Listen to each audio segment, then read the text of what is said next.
So ayun na nga, susundo ulit tayo ng client natin na si Sir Sunny Boy na nanggaling sa Pinas. At ang process natin sa kanya is agency hire. Sabi niya kinukuha na daw niya yung luggage niya, so hintayin natin dito at let's go.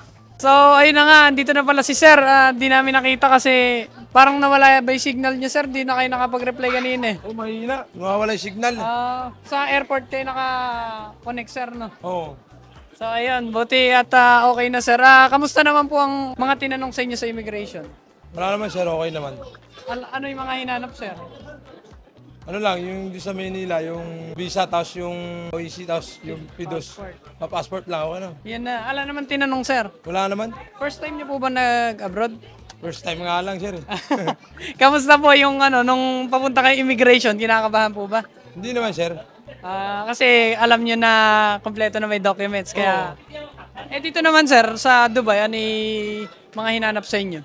Wala naman hinahanap, yung visa lang, tapos yung passport lang kinuha. Yun lang. Tapos dire-diretso na. Oo, dire-diretso na. Parang ang haba ng pila, Sir, sa ano? Aba, sir, sabay-sabay yung yung pag gano'n ng mga... Pagdating ng mga aeroplano. Oo, kaya ayun, medyo nagtagal si Sir doon, pero okay lang. At least nandito na siya. Nakatulog ba kayo sa aeroplano? Oo naman, sir. Kamusta naman yung naging preparation niyo, Sir, bago kayo pumunta dito? Yung mga medical niyo okay naman po, no? Okay naman, sir. May kamag-anak po ba kayo dito? Wala nga, sir, eh. Yun lang ang mahirap, eh. Lakasan lang po talaga ng loob. Oo, lakasan ng loob na lang. Opo, lalo na, andito na kayo, gawin nyo na lang yung work para pag-provide sa Saka pag andito na kayo, Sir, pwede nyo kuhanin yung asawa nyo. May asawa at anak po ba kayo sa Pinas? Pero, sir. Ilan po yung anak, Sir? 2. So pagka naging successful to, pwede rin siya mag-apply. Saan nyo po nakuha yung work, Sir? Ito yung kachat ko na to. Dun sa nila, parang HR po nila. Oo, siya nag-recommend sa akin. Kakilala niyo po talaga siya sa Pinas pa lang? Oo, yung pinsan na kasama ko dati. Ano po yung magiging work niyo sa drill operator po mismo? Crane operator. Crane operator pala si Sir. Sir, baka may kakilala pa kayong crane operator na katulad niyan, mechanic din. Tower crane? Opo. Meron, sir, marami. Ayun, Sir.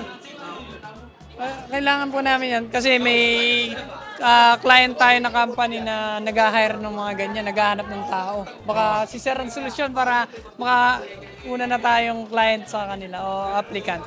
So yun na lang, Sir, kasi nandiyan na yata yun. So samahan namin kayo, Sir, sa labas. Ano yung sabi sa inyo? Hindi sila naka-under sa company. Baka driver lang nagsundo sa inyo, Sir, no? Oo, driver lang. Tara, Sir, puntahan natin. So guys, samahan natin si Sir para... Signal ko, sir. Oo nga.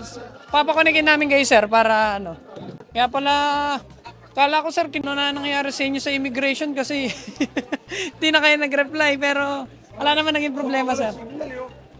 Connect kayo sa amin, Sir.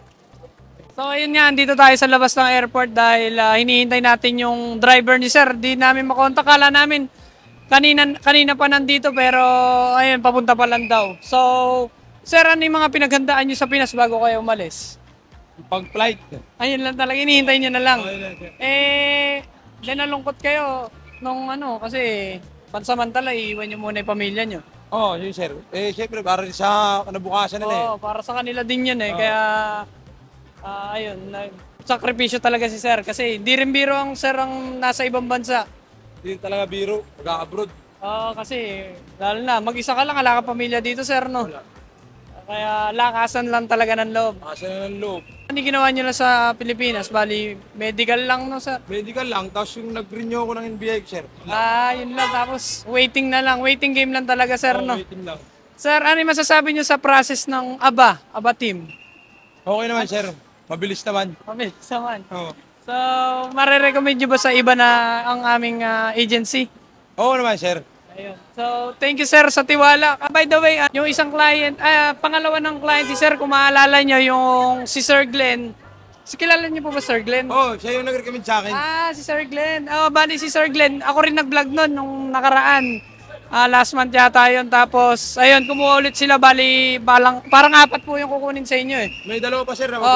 Bali 4 pa. So, sana ako ulit yung mag-vlog or si Kuya na kung sakaling andito na siya. So, yun. Thank you so much, Sir.